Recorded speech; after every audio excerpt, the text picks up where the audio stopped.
E esse outro caso aqui que você selecionou sobre o cavalo de Troia, me conta um pouquinho mais sobre esse caso. É um caso assim bem conhecido em Brasília. A internet, o Instagram tem muitos juízes, pessoas que julgam ali de graça sobre fatos que eles nem leram. Por exemplo, o caso Mariana Ferrer. Muita gente falando do que aconteceu.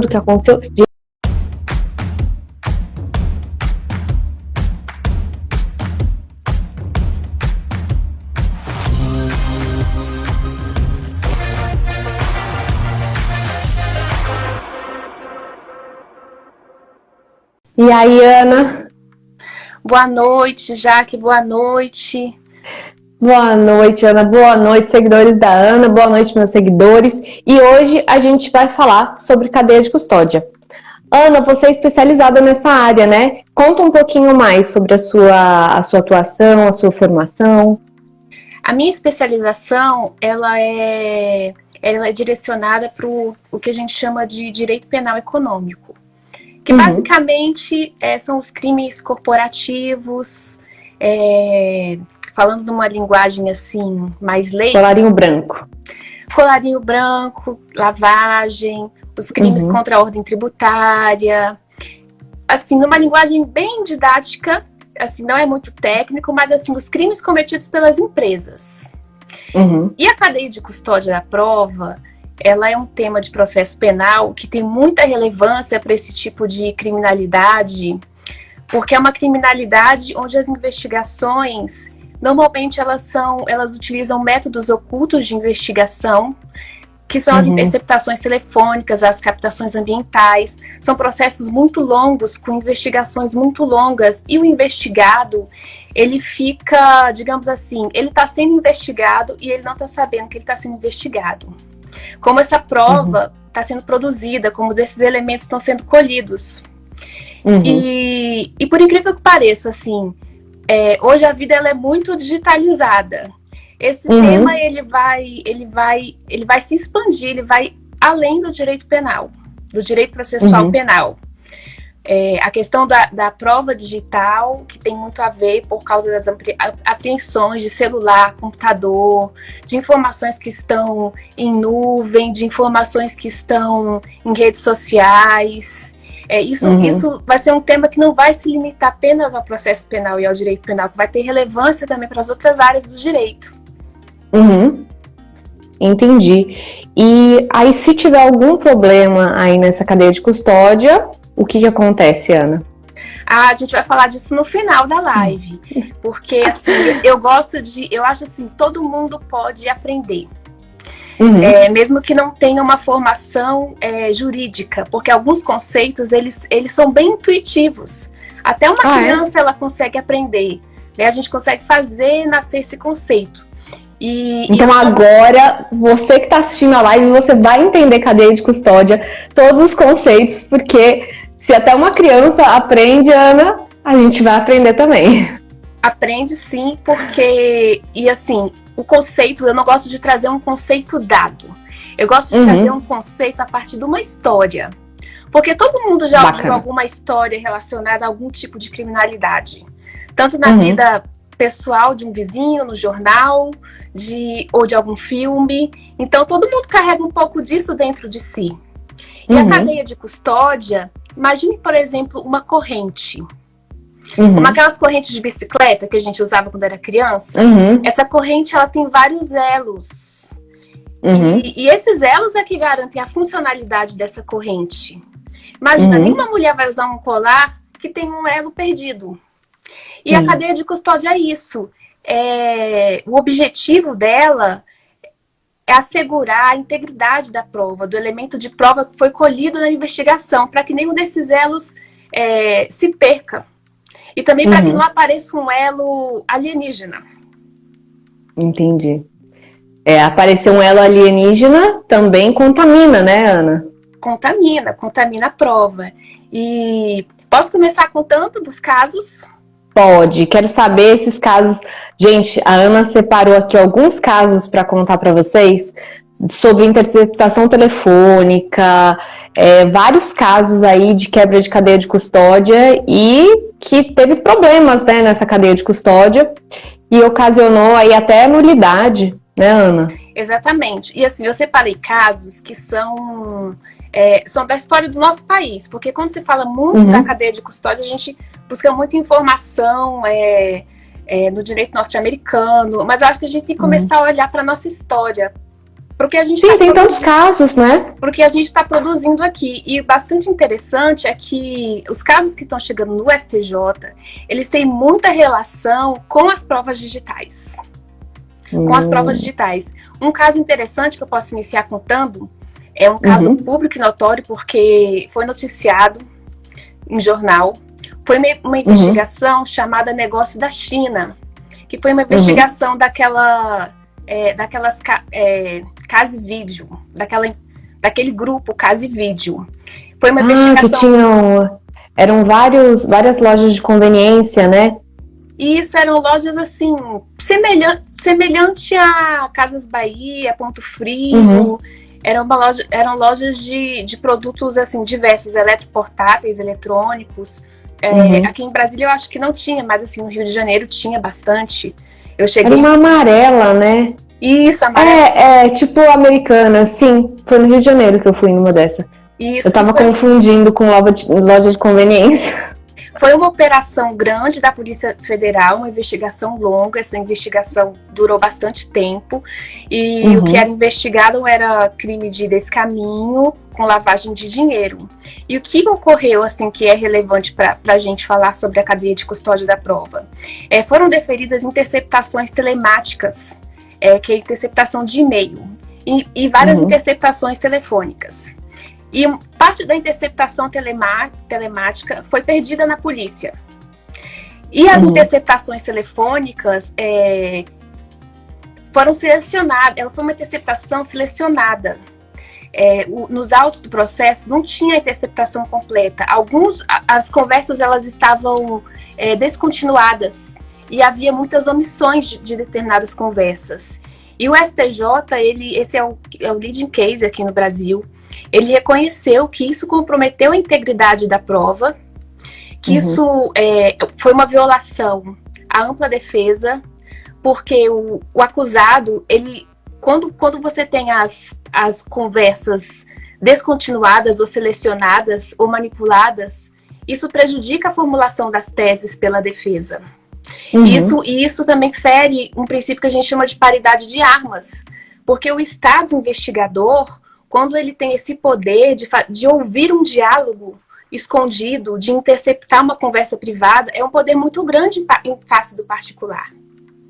Então, e se o Estado ainda, além de ter esse poder, ele ainda some com os e-mails e ele suprime determinados diálogos, ele fere esse princípio da paridade de armas. Porque quando numa interceptação telefônica existem diálogos que são diálogos privados, da vida privada da pessoa, e esses diálogos eles não têm muito a ver com o que está sendo investigado, existe um incidente na lei e o juiz ele tem que intimar as partes, ou o próprio advogado pode fazer um requerimento pedindo para retirar aqueles diálogos, né, para desentranhar dos autos, mas não é a polícia que tem que fazer isso, é o juiz que tem que fazer numa decisão fundamentada. E aí, diante disso, o STJ ele anulou essas provas. Entendi. E no caso, se tivesse essas gravações completas, talvez até um assistente técnico pudesse ali verificar se houve alguma alteração, então também caberia ao assistente técnico analisar essas gravações, né, Ana? Exatamente, porque assim, a gente sabe que no nosso sistema não existe a obrigação da polícia, né, degravar todos os áudios, porque são áudios muito longos. Mas a defesa, ela tem esse cuidado de ouvir, é um trabalho muito grande, às vezes é uma equipe inteira de advogados para poder ouvir dias e dias e dias de meses de áudio, né? Mas não é a polícia que tem que suprimir áudio de investigação. Entendi. E aí a pessoa fica sem essa defesa, né? Se não tiver tudo completo. Fica com uma também vida muito prejudicada. Sim. E pode haver adulteração, então a gente não sabe o que foi selecionado ali, né? Você pode montar um diálogo. Se você tiver meses de conversa, você pode montar um diálogo e incriminar uma pessoa, dependendo do que a pessoa falar, né? Exatamente. Um diálogo segundo a sua lente, né? O seu interesse. Uhum. E esse outro caso aqui que você selecionou sobre o cavalo de Troia, me conta um pouquinho mais sobre esse caso. É um caso assim, bem conhecido em Brasília, que é a ação penal 684 do DF. Uhum. O STJ ele não mencionou expressamente a cadeia de custódia, mas ele acabou reconhecendo de uma forma indireta.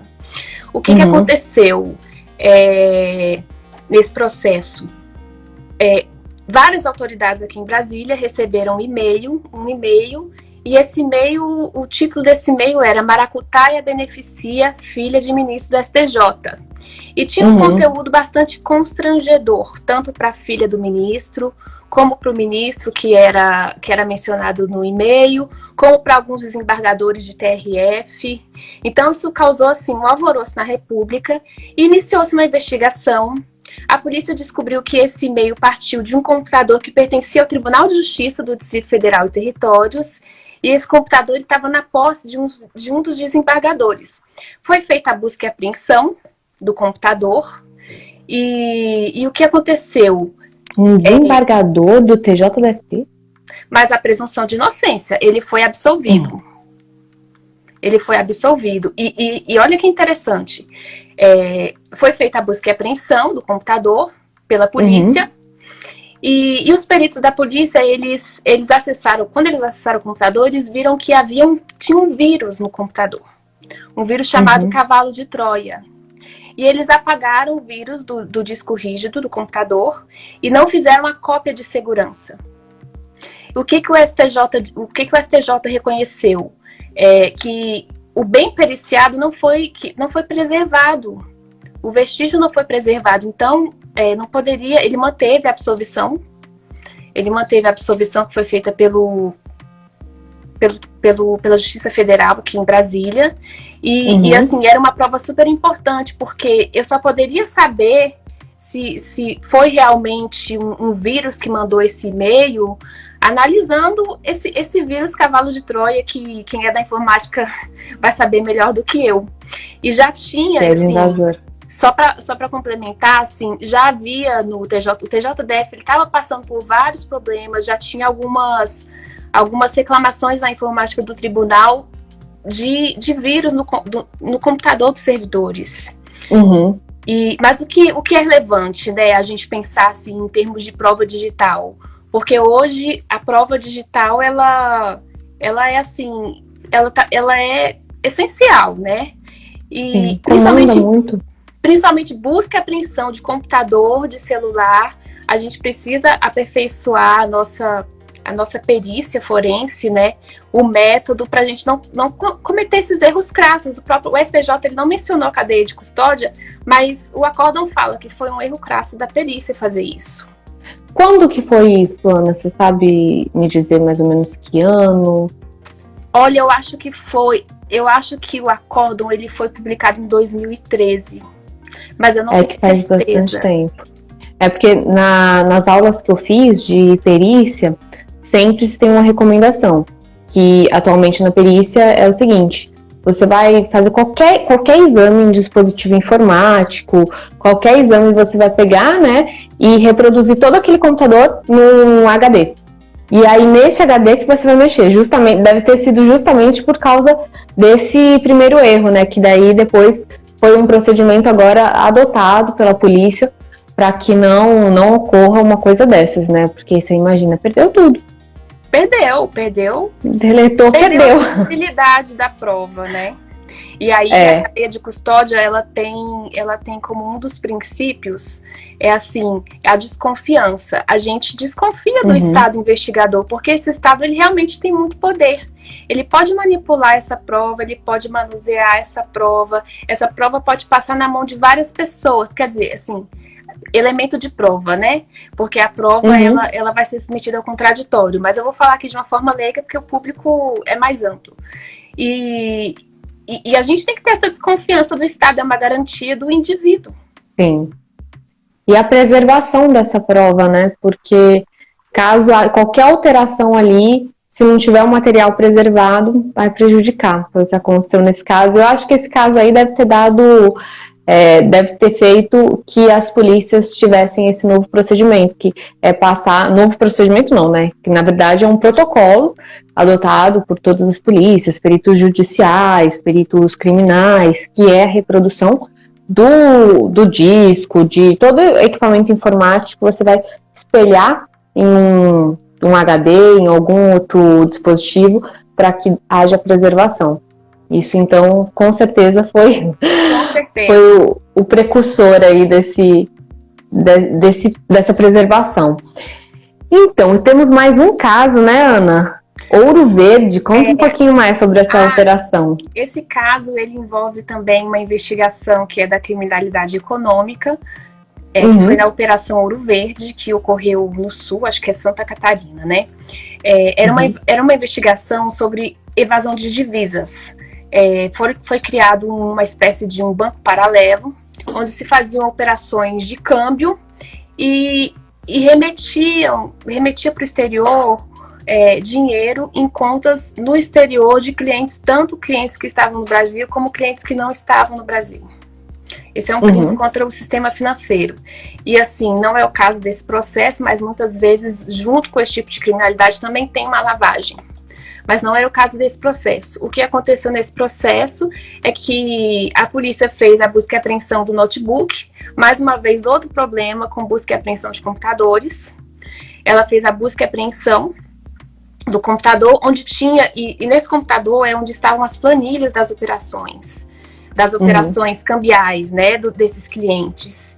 E ficou comprovado que antes desse espelhamento, dessa transmissão dos dados para o HD, que você acabou de explicar, a polícia acessou o dispositivo, o computador. E isso é feito, eu não sei, já que se você assim, conhece esses termos, né? Isso é feito a partir de essa descoberta, né? De que a polícia acessou o computador, é feito a partir de um código hash, que se chama hash. Sim, que é o código de todos os arquivos. É uma chave, Sim. Ela é uma chave com uma sequência, e aí o perito consegue perceber que a sequência não foi alterada.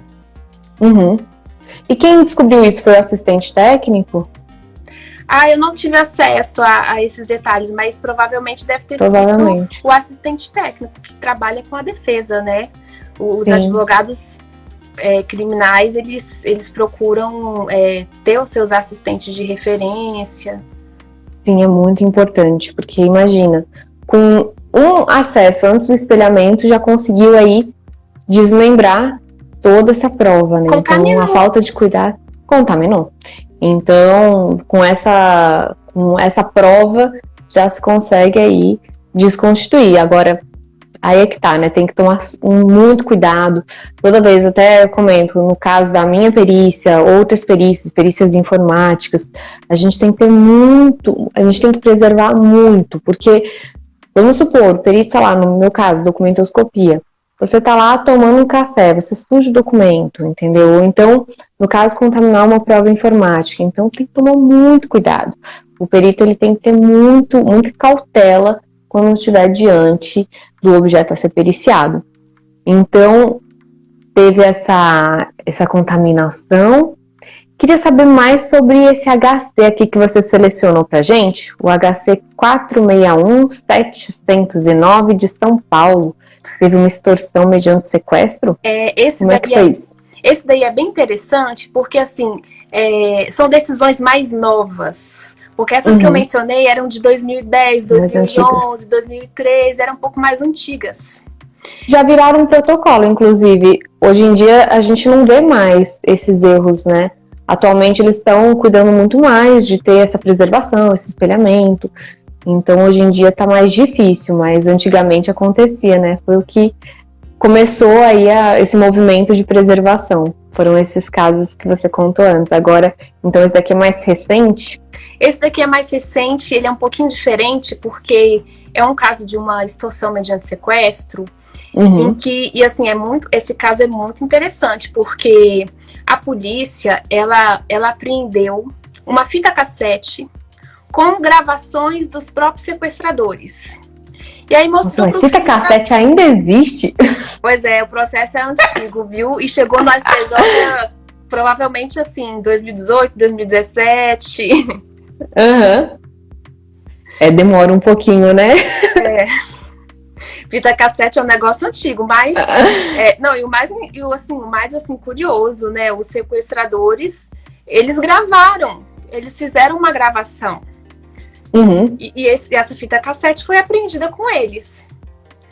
Mas durante o curso da investigação também foram feitas interceptações telefônicas que foram perdidas. Como assim? Foram perdidas. Foram perdidas. E o delegado que conduzia a investigação, ele usou o áudio da fita cassete para apresentar para o filho da vítima e perguntar se ele reconhecia aquela voz. Se aquela voz realmente era dos supostos sequestradores que entraram em contato com ele. Ele disse que reconhecia. E a grande questão da perícia nesse caso é que não foi feita uma confrontação de voz. Porque sim. O que garante que aquela voz era realmente a voz dessas pessoas? Sim, é necessário uma perícia fonética. Exatamente. A gente tem várias características fonéticas que, quando a gente está falando, o jeito de falar, regionalíssimos, então tudo isso tem que ser analisado na perícia fonética. É bem interessante esse tipo de perícia. E assim, é interessante porque isso não foi feito na delegacia, né? De comparar com voz de outra pessoa ou com voz... Só perguntou se ele reconhecia. Só perguntou se ele reconhecia, e isso também não foi reproduzido em juízo. Não foi reproduzido. Só o delegado, assim, perguntou e relatou? E relatou, e a condenação, ela foi baseada apenas no que estava no inquérito. Nessa gravação que estava no inquérito do filho que dizia que reconhecia, mas isso não foi reproduzido em juízo, não foi debatido. E aí, por isso, o STJ disse que houve uma quebra da cadeia de custódia da prova, porque parte das interceptações, quer dizer, as interceptações sumiram. E aí, sumindo as interceptações, não foi feita nenhum tipo de comparação presencial com nem outro tipo de pessoa, nem outro tipo de perícia, e o STJ absolveu.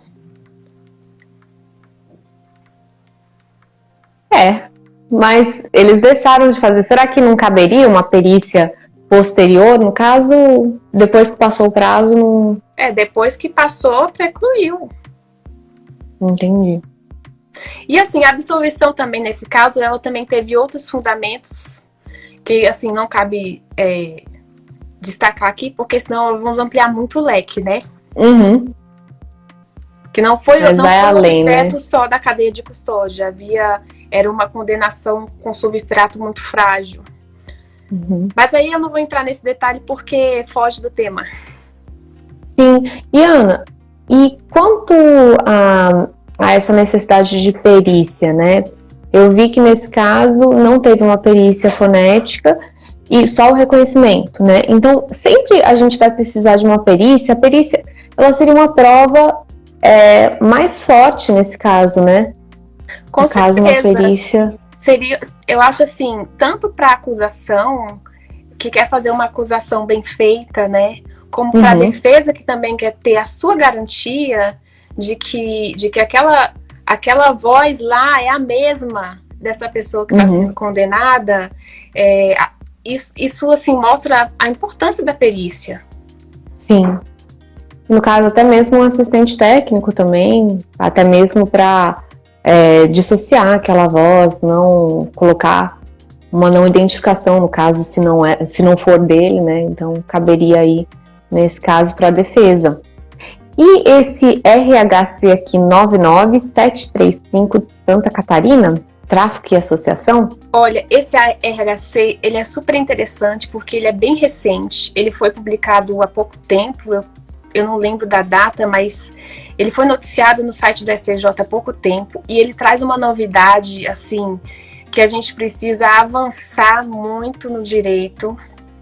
Foi um caso de uma investigação de tráfico e associação. Essas investigações também, elas são longas.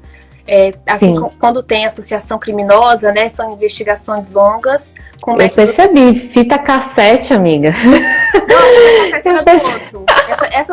Essa aqui é espelhamento de WhatsApp. Mas demora, né? Pra fita cassete chegar recente, eu pensei assim, nossa, quantos anos? Não, agora uma execução mediante sequestro não deveria demorar tanto, né? E o que aconteceu nesse caso? Não, nesse caso da Associação para o Tráfico e Tráfico de Drogas, foi deferida a busca e apreensão dos celulares das pessoas que estavam sendo investigadas. A polícia fez a busca e apreensão do celular, e aí entra um tema super interessante, que é de investigação forense de dispositivo móvel, né, que o Canadá é bastante avançado nesse tema, a gente ainda está caminhando. A polícia, ela apreendeu o celular, acessou o celular, o WhatsApp, e fez o espelhamento no computador. Por meio daquele WhatsApp web que a gente faz com QR Code. E aí o STJ, ele reconheceu que esse tipo de prova com espelhamento de WhatsApp é uma prova assim muito sensível e muito volátil, porque diferentemente da interceptação telefônica, onde o investigador ele fica ouvindo, ele fica de uma forma passiva, né? Ele fica ouvindo conversas que estão ocorrendo. Só que quando você faz um espelhamento de WhatsApp, o investigador ele pode interferir, ele pode escrever mensagem, ele pode direcionar diálogos, ele pode apagar mensagens, e ele pode apagar mensagens e não tem como a defesa saber se teve mensagem apagada ou não. Ou se teve mensagem inserida ou não. Não tem como a defesa fazer essa prova. É uma prova diabólica. E o STJ, ele não mencionou a expressão quebra de cadeia de custódia da prova, mas é um caso de custódia da prova digital, né? E aí, tanto a custódia do aparelho celular, né, que é físico, como a custódia dos dados que estão nesse aparelho e o que eu faço com esses dados. Como que eu acesso, como que eu trabalho, que método eu uso para acessar essas informações. E no caso de espelhamento de WhatsApp, a gente ainda não tem uma lei que trate disso, dessas novas tecnologias, porque é muito maior do que uma interceptação telefônica. Eu posso ter acesso a conversas do passado, a conversas do presente, a conversas do futuro, eu posso apagar e posso manipular. Sim. É uma prova que realmente... Olha, o WhatsApp é algo que tem tudo, tem todas as suas conversas, a maioria, né, das pessoas tem ligações, tem arquivos, então tem bastante coisa aí para investigar. Então, realmente, essa prova tem que tomar muito cuidado. Então, aí, desculpa ter te interrompido. Não, imagina.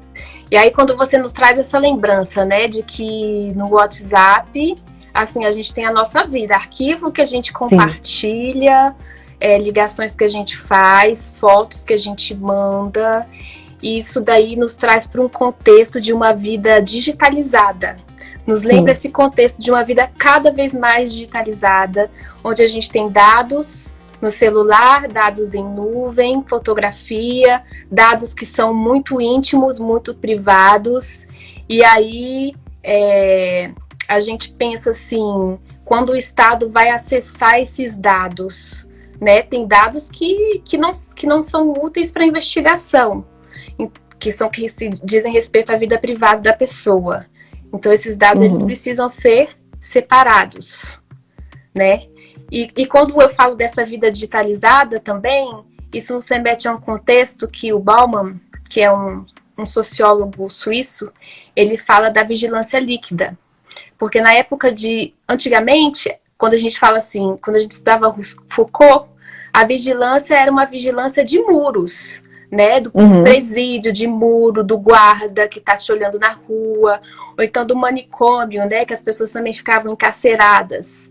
A gente via, né, a fronteira. Você via a fronteira. Hoje a vigilância é líquida.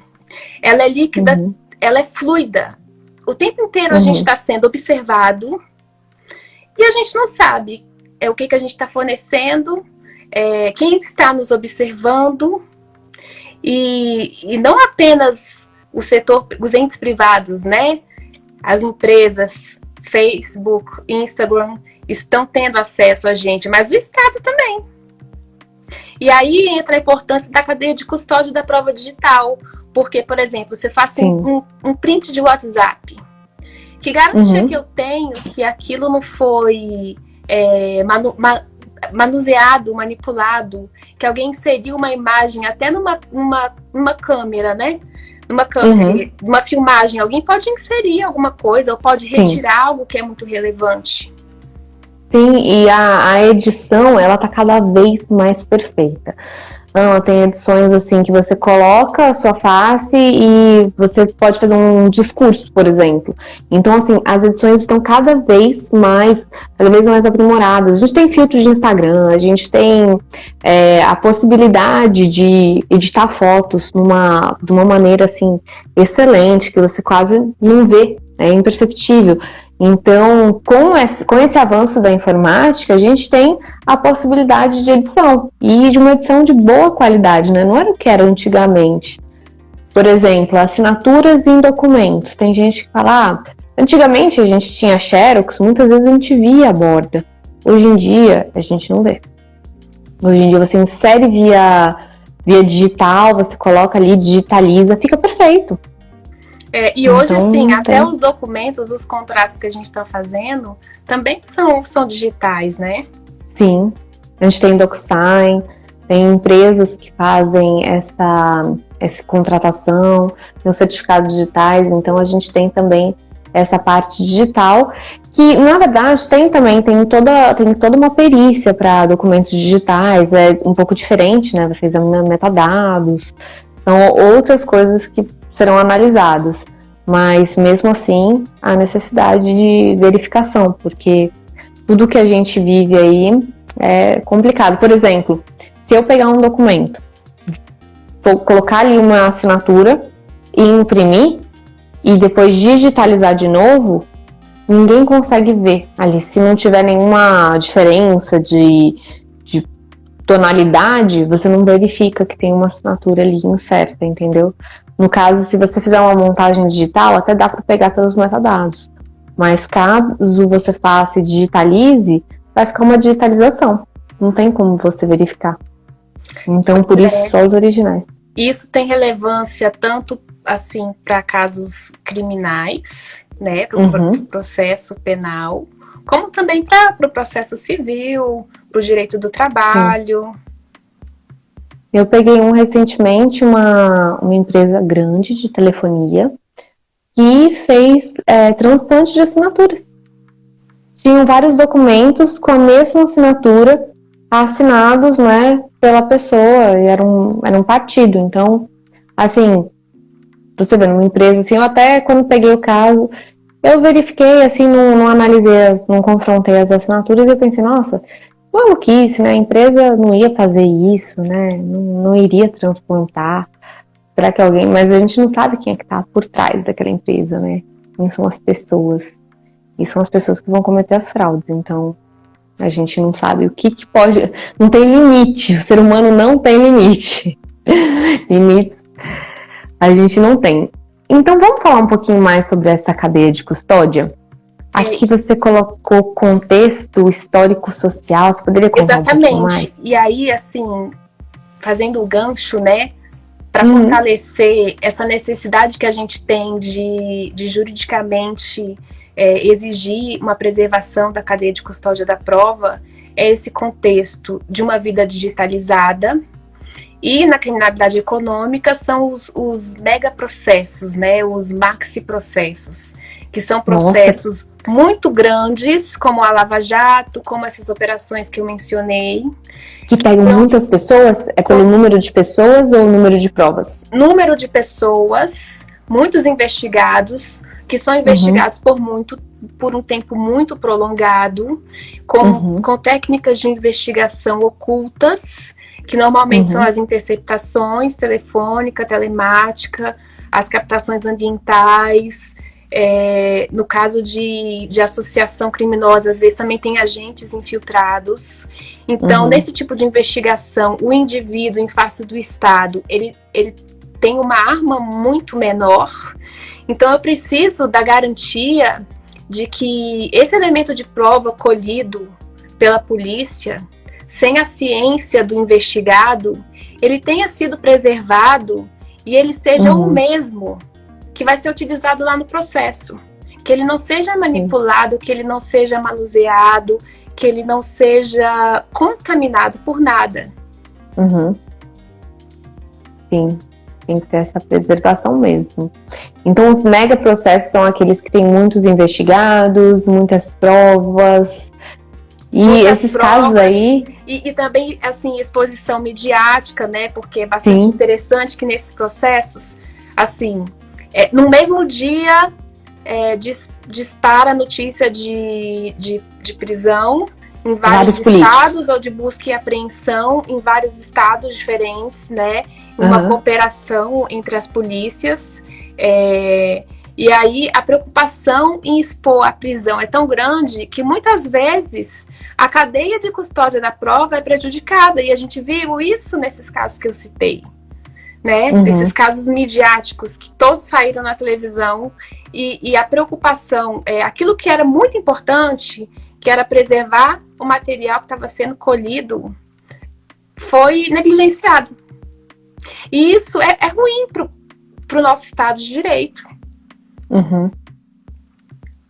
Sim. Até no filme, no caso do Lava Jato, a gente vê que um dos investigados não pode nem ir no banheiro sentar com o policial, né? Então, é aquela coisa, quando chega ali, não tem como fazer mais nada, só que eles têm que preservar muito bem essa prova para que não tenha nenhum furo, né? E normalmente a prova é aquela prova com busca e apreensão de computador, né? De computador. E uma coisa também importante que a gente precisa começar a pensar da importância da polícia fazer esse espelhamento, essa cópia de segurança, né? E evitar ao máximo, porque acontece, esses crimes, eles são crimes que ocorrem dentro das empresas. Quando ocorre uma busca e apreensão dos computadores, e esses computadores eles são retirados da empresa, a empresa precisa dos computadores para trabalhar. Então, o ideal, e até existem diretivas do Conselho Europeu sobre isso, é que a polícia chegue no local, que ela registre tudo, tire foto e faça o espelhamento no local. E não retire o computador de lá da sede da empresa, aí leva para a sede da polícia. Aí na sede da polícia, o que ocorreu nos casos que eu citei, né? O computador foi acessado antes do espelhamento. E quando você faz isso no local dos fatos, eu acho que você evita esse tipo de problema. E ainda preserva a continuidade da empresa. Mas, por exemplo, se o computador ficar também na empresa, você não acha que aquela pessoa pode fazer alguma coisa, apagar, né? E aí ficar naquela dúvida, né? Será que essa cópia pode implantar essa dúvida se houve ou não alguma alteração? Então você não acha que pode acontecer isso? Mas eu acho que se a pessoa apagar, tem como saber pelo código hash. E aí a destruição de provas, ela justifica a prisão preventiva, né? Seria melhor mesmo. Vamos lá. E no caso da cadeia de custódia, a gente tem alguns princípios, né? Isso, a gente tem alguns princípios. E assim, quem tem trazido isso, né, de uma forma assim, de vanguarda, tanto na custódia da prova em geral, como na custódia da prova digital, é o professor Geraldo Prado, que eu preciso mencionar, porque é ele que está trazendo essa e que está divulgando, né, bastante essa necessidade de custódia da prova e de custódia da prova digital, né? Inicialmente, assim, na custódia da prova digital, a gente precisa preservar a integralidade dessa prova, e aí a gente pergunta, o documento e o objeto apreendido, ele é o mesmo? Ele se encontra da mesma forma ou será que ele foi violado? Esse é o princípio da integridade. O princípio da expoliação. Durante o manuseio desse documento, será que houve alguma alteração? Alguma coisa foi suprimida? Porque da mesma forma que eu posso alterar para incriminar alguém, eu posso alterar, eu posso suprir se eu quiser proteger alguém devidamente. Então a cadeia de custódia não é uma garantia só para a defesa, também ela é para a acusação. É do interesse da acusação também, a preservação da cadeia de custódia. E o outro princípio é o da volatilidade. Os dados informáticos, eles são muito sensíveis. Então, assim, tanto os dados quanto os equipamentos, né? Então, eu preciso me perguntar será que, ao longo do tempo, o decurso do tempo interfere na qualidade desse dispositivo? Será que a temperatura onde estava esse dispositivo, ou muito sol, ou muito frio, ou umidade, compromete, né? Umidade, exatamente, compromete. Tem algum fator mecânico que compromete a integridade desse dispositivo? Esses são os princípios que se referem à cadeia de custódia da prova digital. E que se complementam, né? Que se complementa com os princípios da cadeia de custódia da prova em geral, que é o princípio da mesmidade, e aí eu pergunto, esse elemento que foi colhido, que hoje ele está sendo usado para condenar, é o mesmo? É o mesmo? Ou ele foi modificado? E o princípio da desconfiança, que é essa desconfiança mesmo do Estado acusador, né? Se houve algum erro, esse elemento, ele passou na mão de quem? Quais foram as pessoas que manusearam? Houve alguma manipulação? Tem até os envelopes de evidência, né? E quando o perito faz o recolhimento, ele tem que anotar ali quem recolheu, como estava, colocar tudo anotado. E aí, quando alguém abre isso daí, faz um novo relato. Então, assim, tudo isso está sendo relatado atualmente, né? Agora, a gente tem um caminho, né? Quando tudo começou, com certeza, ainda não tinham todos esses cuidados, né? A gente também deve ter passado por muitos casos, como a gente viu no começo, que houve um furo na cadeia de custódia, e por isso, pela preservação e pela defesa também, houve esses entendimentos do STJ. E a gente tem que pensar, eu penso da seguinte maneira, né, Ana? A gente tem que sempre estar melhorando, então acaba que as coisas vão acontecendo, né? Por exemplo, dispositivos informáticos era uma novidade também, né? Eu acho que até mesmo quando começou isso lá atrás, para a polícia era uma novidade, então não tinham ainda todos esses protocolos. E com isso a gente vai criando protocolos. Por exemplo, no meu caso civil, no civil mesmo, eu tenho que ter uma custódia dos documentos que chegam para mim. Então, assim, eu tenho essa custódia do documento, quando chega, eu abro o envelope, eu filmo tudo isso, então, porque eu tenho que ter esse cuidado. Então, por isso até estava conversando com uma perita de um instituto, e ela falou, também no instituto a gente também está tendo esse cuidado, porque por causa da pandemia a gente começa a receber mais envelopes, né, então a gente tem que ter esse cuidado. Antigamente eu pegava na vara civil os documentos, atualmente os escritórios estão enviando. E se aquele escritório enviar um outro documento? E se aquele escritório enviar papéis em branco? E se aquele documento estiver rasgado? Então tudo isso eu tenho que ter também como provar, e aí eu faço as filmagens. Todo envelope que eu recebo no civil, eu filmo essa abertura, porque a gente não sabe o que a gente vai receber, né? Eu até brinco, vai saber o que tem dentro do envelope. E Ana, me fala mais uma coisa.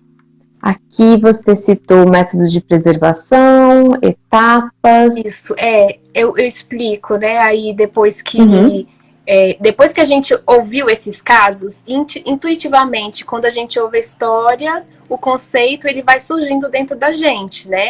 Para que serve essa cadeia de custódia? Qual é o meu objetivo? O que ela é? Ela é um método, é uma ciência de registro cronológico da construção dessa prova, dessa história que a gente vai contar para o juiz, né? Para que eu possa rastrear e saber se realmente aquilo que chegou lá na justiça é a mesma coisa, se é a mesma arma, se é o mesmo pó branco que é droga ou é bicarbonato, se é o mesmo elemento digital, né, o mesmo dado, né? Esse é o objetivo da cadeia de custódia da prova. É a segurança. A segurança, exatamente, a confiabilidade, né, fidedignidade. E a autenticidade dessa prova, que muitas vezes vai condenar alguém, vai colocar alguém numa cadeia. Então, não pode ser uma prova qualquer, uma prova frágil. E aí, o que aconteceu com o pacote anticrime, nós inserimos no Código de Processo Penal, no final de 2019, o dever de preservação da cadeia de custódia da prova. Eu não vou ler texto de lei porque é muito chato. Eu acho que isso a curiosidade, qualquer pessoa pode acessar no site do Planalto, né? Mas 158A até o F do CPP. Exatamente, mas nós codificamos a necessidade de preservação de uma cadeia de custódia da prova e colocamos quais são as etapas, né? Porque eu também não vou ficar descrevendo muito aqui, mas o que acontece? Quando alguém tem uma notícia de um crime ou de uma suposta infração, a pessoa procura a polícia, olha, aconteceu isso daqui. A polícia, aconteceu um acidente de trânsito. Ou então, eu tô vendo umas pessoas ali com umas balanças de precisão, um pozinho branco, uma conversa, e aí a pessoa informa a polícia ela vai comparecer ao local dos fatos, ela vai ter que isolar aquele local para que não entre ninguém ali trazendo algo que não tem nada a ver com os fatos, né? Sim. E aí o perito vai identificar o que é importante, o que é relevante para eu contar aquela história para o juiz. Ele vai colher, vai transportar, vai para um local onde vai ser feita a perícia. Depois vai ficar guardado por um tempo para que a defesa muitas vezes possa fazer a contraprova, por exemplo, no caso de prova biológica, né, de um cabelo, um exame de DNA, um exame de sangue, no caso de um homicídio. Fica tudo custodiado, né? Tá tudo custodiado, tá tudo guardado. E aí nós temos vários problemas que a lei ela não respondeu, né? Por quanto... Onde que vai ficar guardado, assim? Porque a gente tem tanta coisa para guardar. Exatamente. Dados digitais, onde vai ficar guardado? Por quanto tempo? Será que faz sentido eu deixar esse elemento de dado guardado na polícia diante do princípio da desconfiança? Guardado numa delegacia. Eu acho que não faz sentido, né? Mas onde que ficaria, né? No caso, só se tivesse um outro órgão para fazer essa fiscalização. São coisas que nós temos que construir com políticas públicas. Sim. No caso, até tem também a questão das polícias, tem a polícia científica, a polícia, tem algumas polícias que estão se desmembrando, polícia civil, polícia científica, então também tem essa questão das polícias também, essa divisão, e no caso da cadeia de custódia, tem até, no caso, por um perito, para ele falar a parte interna deles, tem um perito que fez uma live comigo, que é o Marek. Também é bem interessante, essa live vem complementar a sua visão como advogado e a visão dele como perito criminal. Eu achei bem bacana, assim, as duas lives. Quem estiver assistindo as daqui pelo YouTube, já vai na live do Mária, que também assiste, que tá bem interessante. Ele fala justamente da contraprova. Então, por exemplo, quando a gente tem um assistente técnico, pode ser que ele queira reexaminar, por exemplo, esse vestígio, esse cabelo, por exemplo. Então, pode ser que ele queira reexaminar. E aí, o perito criminal vai acompanhar o assistente técnico e fazer essa contraprova, enquanto ele faz essa contraprova. Então, só que a gente não tem esse tempo, né? No caso, eu fiz uma live com o Carlos, o biomédico, ele falou que para os laboratórios são 5 anos. Então, pode ser que nos vestígios biológicos também obedeça esse critério dos 5 anos. Mas ainda é muito novo, né?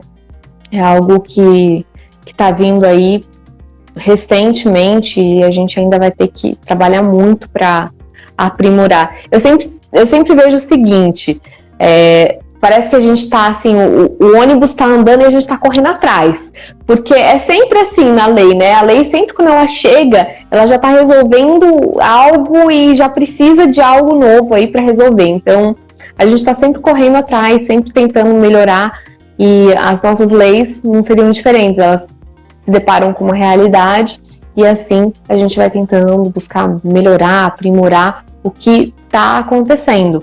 A gente, desculpa ter te interrompido já. Não, é porque eu já estava olhando aqui outro. A gente está sempre atrás, e assim, quando se trata de prova digital, mais ainda, porque cada dia tem uma novidade. E a gente vai aprendendo no erro e acerto. Teve até um perito que falou que o livro dele é um livro de informática, perícia informática. Ele falou que a cada ano está defasado, porque é muita coisa nova, Assim, se lei, pra gente que é do direito, lei, a gente sempre tem alguma coisa nova, imagina a parte digital, que a gente tem o mundo inteiro inovando. Então não é só uma legislação, né? Então você imagina o tanto de coisa, é muita coisa. Isso mostra a importância de você conhecer bons peritos, bons assistentes técnicos, né? Porque a gente é da área de humanas. A gente, pra gente alcançar um conhecimento na área de informática, na área de exatas, já é bastante desafiador. E se esse conhecimento muda toda hora, é mais desafiador ainda. Então, o profissional ele tem que ter o seu perito de confiança, né? O seu assistente técnico de confiança.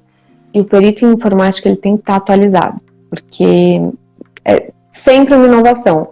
Tem um perito em informática que eu conheço que ele falou que ele tem que ter um celular de cada marca, para ele saber como funciona cada celular. Então, ele está sempre, assim, inovação, ele está sempre indo atrás. Por quê? Porque eles precisam estar, eles precisam ter acesso a essas inovações, porque se eles não acessarem, eles vão ficar ficando defasados. É a mesma coisa do advogado não comprar um vademecum, por exemplo. Então ele vai, ou então não verificar uma determinada lei nova, então você vai ficando defasado.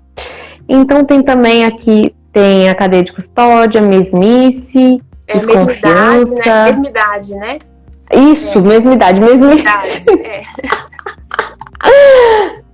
Mesmidade, desconfiança e objetivo. Fala um pouquinho mais sobre isso. Que assim, eu já cheguei a mencionar, né?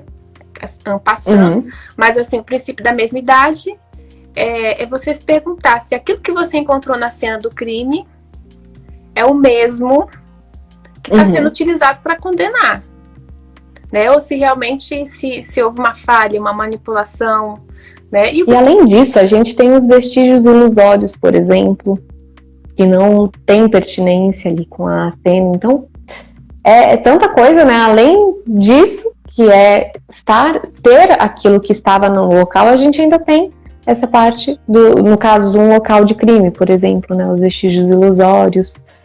Então, é ter o mesmo e ter pertinência também com o caso. Ter pertinência com o caso, com a história, né?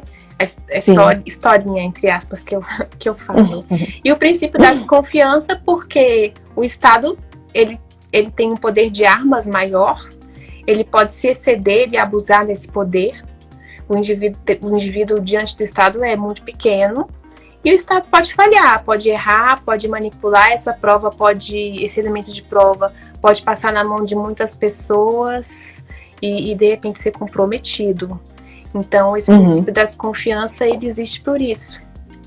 Sim. Muito porque bacana. O objetivo principal é produzir uma prova de qualidade. E que realmente, se uma pessoa tiver que ser condenada, isso dá credibilidade para a justiça. Sim. ela seja condenada em razão de realmente ter sido o autor daquele crime.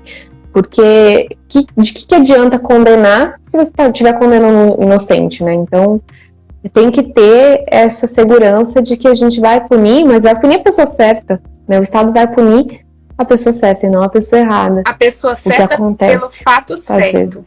E normalmente, sim, assim, as pessoas, elas se incomodam muito quando a gente fala disso, né? Principalmente quem não é da área criminal. Mas, assim, qualquer um de nós pode cometer um delito de trânsito. Então, a gente precisa dessas garantias. Não é só, assim, a gente fala assim, aquele criminoso estigmatizado, né? Qualquer um de nós. O pessoal já imagina que tem que ter tráfico de drogas, tem algo muito pesado. E, às vezes, você pode cometer um delito muito mais leve aí, que não é um delito de trânsito, ou então, o que mais pode acontecer? Uma lesão corporal. Trazer muito Victoria's Secret na mala, isso daí dá problema? Hoje não tá dando tanto problema não, mas assim, às vezes uma sonegação, né? Mas aí é uma outra discussão mais profunda. Aí seria a parte tributária. Entendi. Então a gente tem aí na inadmissibilidade da prova ilícita. Aqui você já colocou no último slide. Agora sim, para concluir, uma pergunta que você fez no início. O que acontece se essa cadeia de custódia não for preservada? Se houver uma quebra da cadeia, qual é a consequência jurídica disso? E aí eu trago o seguinte exemplo. Alguém quer usar uma corrente daquelas de bicicleta para proteger a sua bicicleta, se a corrente estiver com um elo fragilizado? Será que ela vai ter utilidade? Não vai ter. Alguma mulher quer usar um colar que é uma corrente daqueles que estão na moda, faltando um elo, esse colar vai cair. Ele vai ser inútil. No caso da quebra da cadeia de custódia, é a mesma coisa. Essa prova produzida com violação da cadeia de custódia da prova, ela não deve ser sequer admitida no processo. E aí é uma discussão jurídica que nós ainda não avançamos, porque a lei não traz essa resposta e certamente os tribunais vão se deparar com isso. O STJ, nos casos que eu citei, né, ele acabou anulando a prova ou mantendo a absolvição, né, mas ele acabou anulando a prova com quebra na cadeia de custódia. Mas vão surgir casos novos, porque é algo ainda muito novo, e a gente vai ter que se perguntar se essa prova ela não pode ser admitida no processo, ela tem que ser desentranhada dos autos, e em que momento vai ser feito isso? Se vai ser feito um incidente e a partir desse incidente, no processo principal, né, eu pedi o desentranhamento, que é a inadmissibilidade dessa prova, ou se isso poderá ser feito até mesmo no âmbito do juiz de garantias, né, que o advogado vai acompanhando, vai percebendo a quebra e já vai pedindo, porque seria o ideal. Olha, essa prova sequer deve ser admitida, porque se o juiz principal, o simples fato de ele ver e ler essa prova contaminada, ainda que ele não utilize na fundamentação da decisão, ele já se contaminou no inconsciente. Isso pode direcionar um olhar inconsciente, uma tendência. Então, o ideal é que essa prova sequer seja admitida. Até porque, como há uma violação da ampla defesa, essa prova com quebra de cadeia de custódia contaminada, insegura, manuseada por várias pessoas, como isso fere a ampla defesa, que é um princípio constitucional, então essa prova, eu entendo que ela não deve ser sequer admitida. Mas algumas pessoas, alguns doutrinadores, e normalmente a acusação, né, eles estão defendendo que a prova produzida com quebra na cadeia de custódia, ela pode sim ser admitida, mas ela tem que ser valorada. Não essa prova aqui, ela foi transportada de forma inadequada, ou então eu acessei o computador antes de fazer o espelhamento, então essa prova tem um valor menor. E aí nós Entendi. vamos ver como os nossos tribunais vão se comportar diante disso aí nos próximos anos. É algo muito novo, realmente. 2019, que a gente teve essa inovação na legislação e agora são os tribunais colocando aí os seus entendimentos, então ainda vai ter muita coisa está por vir. Mas nesses casos, diga.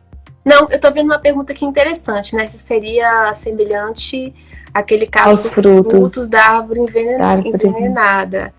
As provas derivadas seria algo semelhante, porque as provas derivadas, imagina, se eu faço uma busca e apreensão de um aparelho celular, e aí eu acesso esse celular por espelhamento de WhatsApp. Por esse espelhamento eu tive determinadas informações que me levaram a outras provas, né? Essas provas derivadas dessa outra prova que teve a cadeia de custódia quebrada também vão ser nulas. Certamente. Entendi. E no caso, assim, um assistente técnico na área, por exemplo, de informática, você acha que teria um peso maior num caso desse? Atuando junto com o advogado? Com certeza é fundamental. É essencial. Sim. Porque vai falar da parte técnica, né? Vai para a parte técnica e o advogado vai para a parte jurídica. Realmente, eu acho que aí é o caminho. Mas a gente ainda vai ter muita inovação, vai ter muitos entendimentos. Isso só vai começando, Ana. 2019. Muito aprendizado, porque é muito interdisciplinar, né? Por isso que eu falo assim, é um tema apaixonante, porque ele envolve processo penal, ele envolve sociologia, que é o mundo que a gente está vivendo hoje, né? A gente tem que, também, quando a gente pensa numa norma jurídica, a gente tem que pensar qual é a realidade histórica que eu estou vivendo. E envolve a parte de perícia, né? Perícia, realmente. Perícia biológica, a perícia química, a perícia informática, a perícia de documentação também, né? Porque também tem os documentos digitais. E a gente tem, por exemplo, nos casos de perícia, por exemplo, uma perícia química, tem tem um composto, né, que fica azul quando é cocaína, por exemplo, mas ele pode ter essa mesma reação com outro composto. Então, isso vai depender do perito, porque às vezes a prova foi constituída, sim, só que será que houve uma perícia? Por exemplo, às vezes isso é feito do policial militar, por exemplo, que nem entende de química e ele não sabe disso. Então, precisa ter esse químico aí, uma segunda avaliação de um perito, de um assistente técnico. No caso, um perito pode fazer essa prova, ou então um assistente técnico, caso não tenha tido prova. O que acontece? O que eu vejo muito também, Ana? Tem muitos casos, que assim, a gente tá no lugar, tipo, mais, assim, onde a perícia tem mais investimento, tá mais avançada. Agora, tem interiores que às vezes não tem perito. Então, assim, o Estado ainda não conseguiu dar para a polícia científica, não conseguiu ter pessoal, não conseguiu ter equipamento. Então, nesses casos, a gente não tem nenhuma perícia. Às vezes é só, por exemplo, que nem eu já vi um caso em que uma câmera, né, viram ali uma pessoa na câmera e colocaram como sendo o suposto, né, o sujeito, suposto criminoso. Então, no caso, só uma câmera, um reconhecimento facial, né, e não teve uma análise, não teve perícia das gravações. Simplesmente eles colocaram que a câmera estava ali, que ele estava ali, só que não teve um perito para analisar se realmente era ele nas câmeras. Só o reconhecimento facial da vítima. Então a gente tem algumas provas e a gente sabe que a vítima ela pode ter falsas memórias. Então, às vezes ela olha aquela pessoa parecido, por exemplo, um homem moreno. Gente, quantos homens morenos que não tem no mundo? Então a pessoa pode falhar também.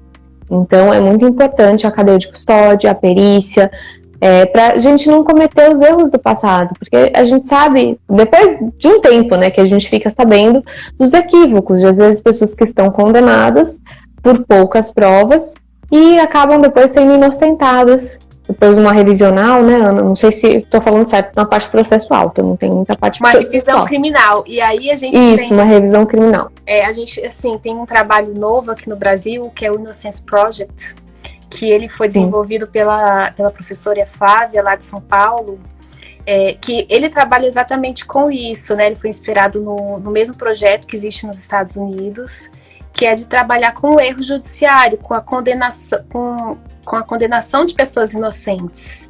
E eu acho que, assim, é uma coisa nova, mas esse trabalho ele vai gerar muito material para pesquisa, né? Quais são os erros judiciários constantes? Eles vêm em razão de quê? E aí, o tema da cadeia de custódia da prova é muito útil, e o tema de falsas memórias, porque isso acontece muito também em crimes contra a liberdade sexual, né? Tem alguns casos lá do Innocence Project que depois de muito tempo nós tivemos, quer dizer, eu não participei, né, diretamente, mas assim, como alguém que defende a liberdade, nós tivemos a vitória de fazer a revisão criminal de pessoas indevidamente acusadas e condenadas por estupro, que depois se provou que não era aquela pessoa. E aí esse prejuízo desse tempo que a pessoa perdeu a liberdade é irreparável. Sim. E a gente deve buscar não ter, né, esse equívoco. Porque um tempo na cadeia é parte da vida. Não tem dinheiro que pague. Não tem reparação. É verdade. Realmente. Ana, adorei a nossa live. Acho que ficou bem explicado, nossos casos, os conceitos. Para mim ficou muito claro. Adorei a sua participação, muito obrigada. Se você gostou da live, já dá um print na tela, me marca a Ana também, e me conta aí o que você mais gostou, se foi alguma história, se foi algum conceito, me conta aí o que você achou da live. E Ana, muito obrigada pela sua participação, adorei. E esse tema, a cadeia de custódia, eu não tenho muito, eu até falo assim, meu negócio é perícia grafotécnica, documentoscopia, mas eu acho muito interessante e realmente você conseguiu aí fazer uma síntese, achei que ficou muito bem explicado. Muito obrigada pela sua participação. Eu também agradeço o convite, já que eu amei estar aqui com você, com vocês, com os internautas que estão nos ouvindo, e é um tema que eu tenho, assim, paixão, um tema que, assim, brotou no meu coração, sabe? E assim, não temos ainda muito estudo, muito material sobre isso, de pesquisa no nosso país, né? Por isso que é bastante interessante. E eu gosto dessa parte de analisar o caso concreto, porque o caso concreto, ele desperta uma curiosidade, né? Tanto no estudante como na pessoa comum, que não é da área jurídica, mas que ouve uma notícia no jornal e quer saber sobre aquilo.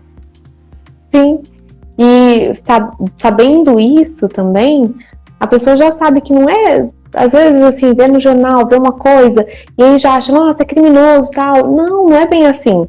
A gente tem que respeitar a cadeia de custódia, a gente tem que respeitar o processo penal. Então, não é, porque às vezes a mídia também culpa muito, né? A mídia, eu costumo falar que a mídia é um terceiro poder, porque com a mídia você pode destruir uma pessoa. E aqui a gente está mostrando que nem sempre aquilo que está sendo mostrado é aquilo, né? Então, realmente, a gente precisa respeitar o processo penal, cadeia de custódia, que é para se saber essa verdade real, né, Ana? E aí, concluindo, mas assim, não vou me alongar mais, tudo que é mostrado num vídeo, né, na televisão, agora na internet, ou então que a gente escuta num áudio, a gente tende a apreender como verdade. E a cadeia de custódia da prova, o princípio da desconfiança, ele nos chama para pensar, será que aquilo é verdade mesmo? E agora com fake news, né, tanto vídeo assim que a gente vê super montado, então a gente tem que estar se perguntando, será que esse material que eu estou recebendo a respeito dessa pessoa, ou essa notícia que eu estou ouvindo, será que é verdade? A gente precisa, assim, se perguntar, se questionar, antes de condenar alguém. Exatamente. Que isso seja a regra, porque hoje em dia as pessoas realmente estão fazendo juízo, cada juiz que a gente vê na internet sem concurso, né? A internet, o Instagram tem muitos juízes, pessoas que julgam ali de graça sobre fatos que eles nem leram. Por exemplo, o caso Mariana Ferrer. Muita gente falando do que aconteceu. Gente, ninguém tinha lido a sentença. Ah, mas o juiz não fez justiça. Você leu a sentença? Então, assim, as pessoas às vezes não leem, não querem ler sentença, não querem ler as provas, e aí o juiz é que tá errado, né? Então, realmente, assim, as pessoas estão querendo fazer vingança com a internet. Então, realmente, o tema de cadeia de custódia é bom para abrir os olhos. Valeu, Ana. Um beijo, muito obrigada a todos que acompanharam. E ó, o pessoal comentou, falou que você deve fazer mais live, hein? Que a gente deve fazer mais live. É linda a parte da perícia, cadeia de custódia, a importância disso tudo é essencial, realmente. É para um futuro melhor, né? Para que a gente não tenha mais casos de condenações equivocadas. Valeu, Ana. Até a próxima. Foi um prazer estar aqui com vocês. Até a próxima, pessoal. Prazer é todo nosso, todo meu. Tudo de bom, Ana. Tudo de bom, pessoal. Beijo. Tchau, tchau. Beijo, tchau.